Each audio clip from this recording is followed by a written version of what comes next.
शेतकरी ओळख क्रमांक म्हणजेच फार्मर आय डी हा एक शेतकऱ्यांसाठी अतिशय महत्त्वाचा विषय झालेला आहे.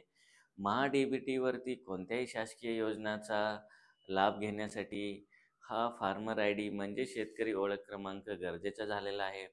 पण काही शेतकऱ्यांचा शेतकरी ओळख क्रमांक चुकलेला आहे किंवा त्यांना काही त्यांची शेतजमिनी ॲड करायची राहिलेली आहे. तर अशा शेतजमिनी त्यांना त्याच्यावरती ॲड कशा करता येतील?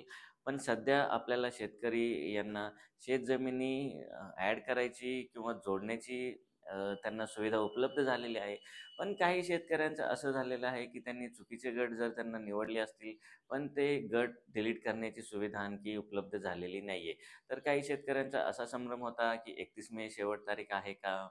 असं काही नाही आहे. हा शेतकरी ओळख क्रमांक नोंदणीचा कालावधी जो काही असा निश्चित केलेला नाही आहे. ही नोंदणीची प्रक्रिया ही सतत चालणार आहे. पण सर्व शासकीय योजनांच्या लाभासाठी कृषी विभागाच्या असतील किंवा इतर विभागाच्या असतील, तुम्हाला शेतकरी ओळख क्रमांक तुम्हाला गरजेचा आहे.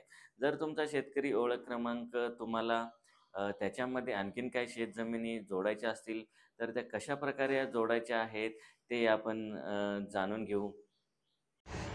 सुरुवातीला ग्राम महसूल अधिकारी यांनी MHFR.agristack या वेबसाईटमध्ये गेल्यानंतर आपला यूजर आय डी आणि पासवर्ड इथे प्रविष्ट करायचा आहे.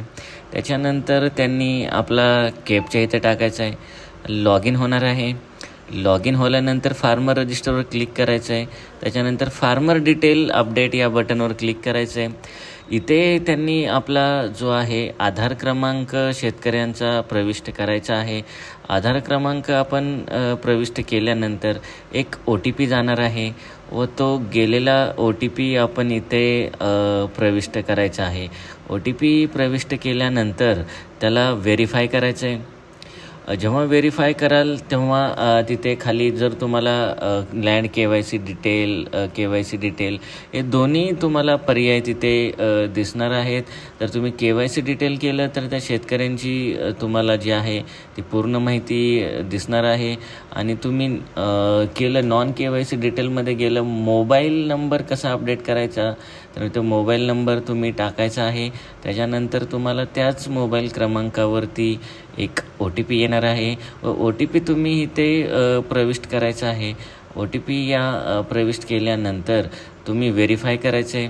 व्हेरीफाय झाल्यानंतर तुम्हाला तो जो तुम्ही मोबाईल नंबर टाकला होता आणि आता तुम्हाला जो नवीन मोबाईल नंबर इथे तुम्हाला ॲड करायचा आहे किंवा म्हणजेच जुना जो तुमचा मोबाईल नंबर होता तो जुना मोबाईल नंबर तुम्हाला इथं बदलायचा आहे. तर तुम्ही तो नंबर टाकल्यानंतर परत सेम प्रोसेसने तुम्हाला इथे त्या मोबाईल नंबरवर एक OTP येणार आहे व तो OTP तुम्ही इथे टाकायचा आहे. त्याच्यानंतर लँड ओनरशिप अँड लँड डिटेलमध्ये आपल्याला जायचं आहे.